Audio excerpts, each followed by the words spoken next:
Hello everyone, and welcome to Module 2, Factors Involved in Student Attrition. I would firstly like to thank everyone for taking the time to introduce yourselves on the discussion forum last week.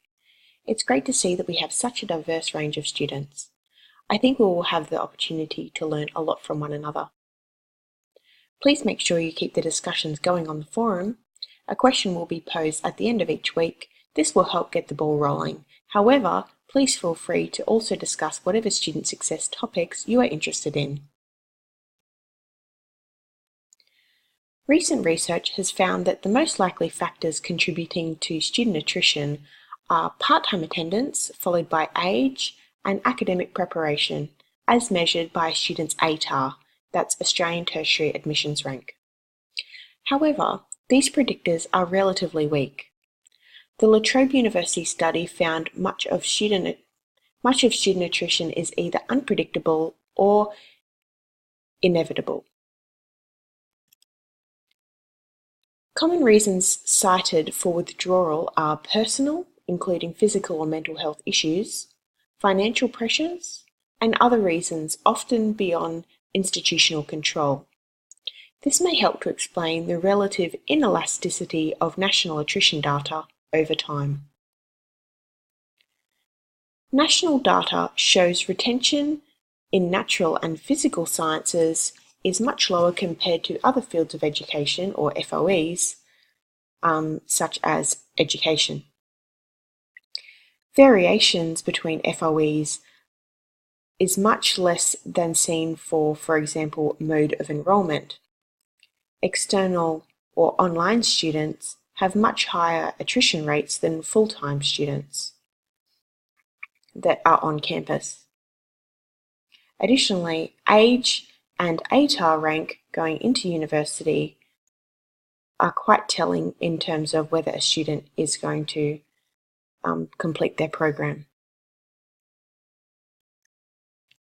Despite the factors outside of university control, the Higher Education report concludes that universities can do quite a lot to improve their retention.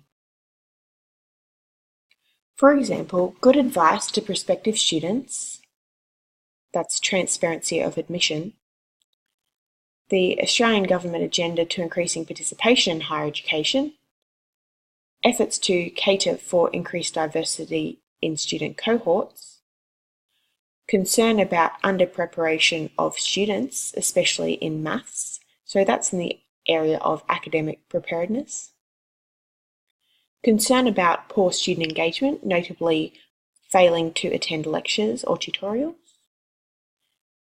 and increased student achievement initiatives tend to have better graduate and employment outcomes.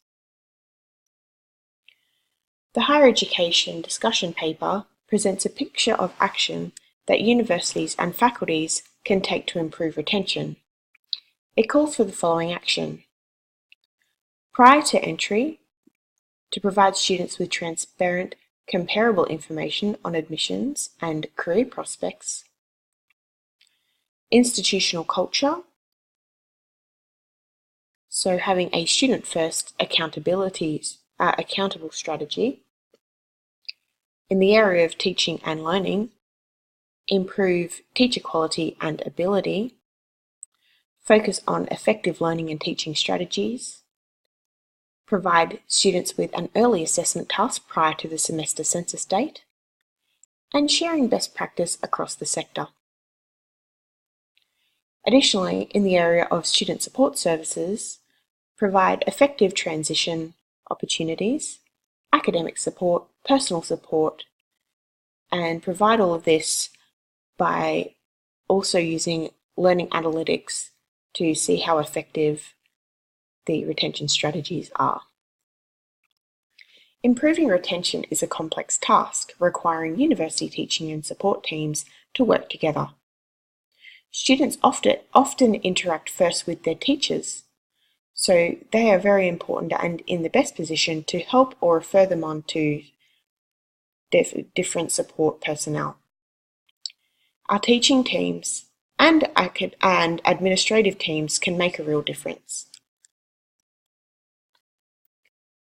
This week's discussion forum questions are: What identification, intervention, and support strategies are most effective in improving student completion?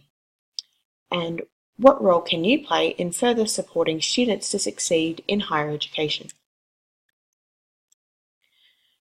The readings for this week, please read pages 24 to 44 of the Higher Education Standards panel discussion paper that we have been discussing so far in the course.